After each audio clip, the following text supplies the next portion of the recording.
and gut health specialist, and I help busy women fix their IBS, their bloating, their other really debilitating digestive symptoms that can really impact day-to-day life. And I do this with cutting edge gut testing, so I can have a good look at what's going on in there, and then get you on the right supplements and dietary changes, etc., to get things working really well for you again. So today I was going to talk about sugar and how sugar can potentially impact your health negatively, and how it does that, what foods to look out for, and just a bit of background really on how it can impact you. So I was going to talk about, so if you, for example, may have gut problems, gut issues, how sugar can impact you there. Well, basically, sugar can be quite inflammatory. And that's one of the ways that it can impact your gut quite badly. It can contribute to a condition called intestinal permeability, which can also be at the root cause of a lot of health problems. And as I said, it can also increase inflammation in the gut, which isn't ideal, and really it's not what we want at all. So certainly if you are eating a lot of sugar, it can contribute to gut problems and other problems quite badly. But the important thing to remember with sugar particularly is that it's important not to look at food groups as either good or bad. So just because sugar impacts one person really badly doesn't mean to say it will impact everybody really badly. What's really important to do is look at the bigger picture. So look at what health challenges you may be facing and whether or not sugar could be contributing to that. You could be eating too much sugar. But that's not to say if you're not facing any health challenges at all, you consider yourself to be perfectly healthy, then of course having the odd slice of cake here and there isn't going to do you any harm at all. So it's all about perspective and getting things in the right ratio and looking at the bigger picture, what's actually going on for you. Okay, so if you are someone who is suffering with, I don't know, you would know if you're someone who suffers with ongoing yeast problems, for example, if you're a candida sufferer, you know firsthand how badly sugar can impact a situation like that. It can really, really aggravate your symptoms and then keep this situation perpetuating and going on and on and on.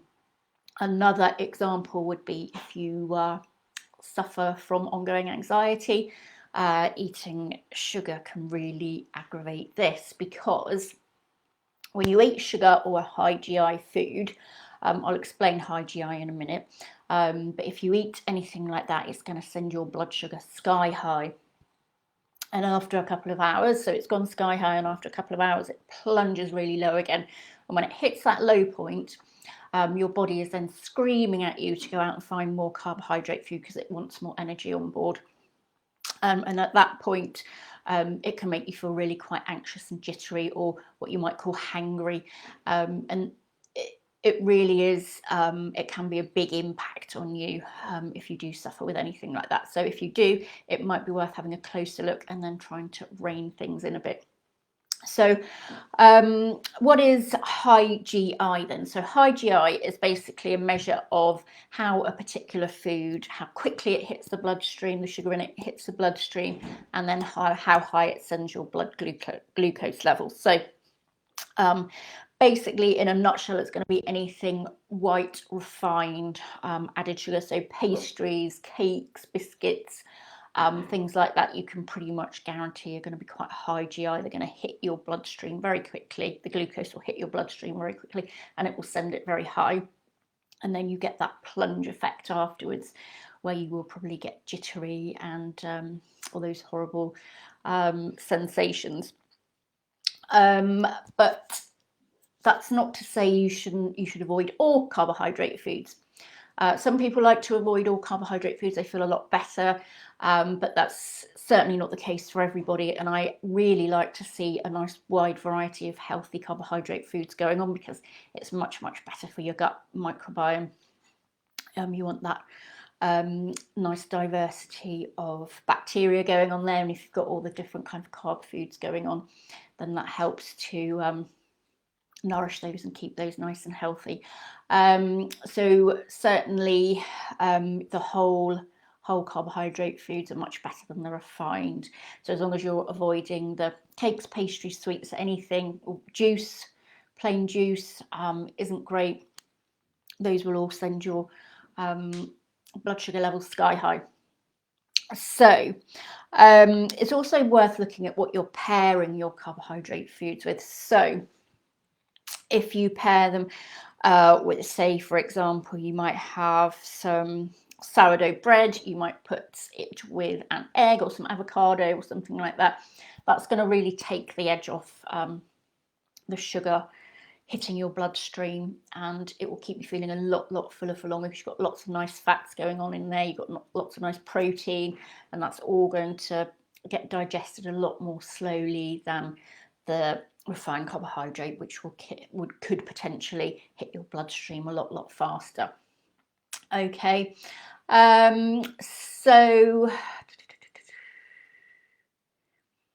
yeah, in a nutshell then, as long as you're avoiding processed foods, depends what health situation's going on for you. If you know sugar is making you feel a bit iffy, it's going to be worth reining things in a bit on that front. I'm trying to get your diet working a bit better for you, just tipping the balance slightly. And I do have a webinar, actually I've got a free webinar. I'll put the link to download it in the comments. And you can have a look at that. I go into a lot more detail about how sugar impacts your health and the potential pitfalls of it, and then how you can, a few tricks in there as well. So if you are feeling like you're eating too much sugar and it's impacting your health, there's a few handy tricks to help you get that under control again. Okay, so I hope that helps you, and I shall see you next time. Okay, bye bye.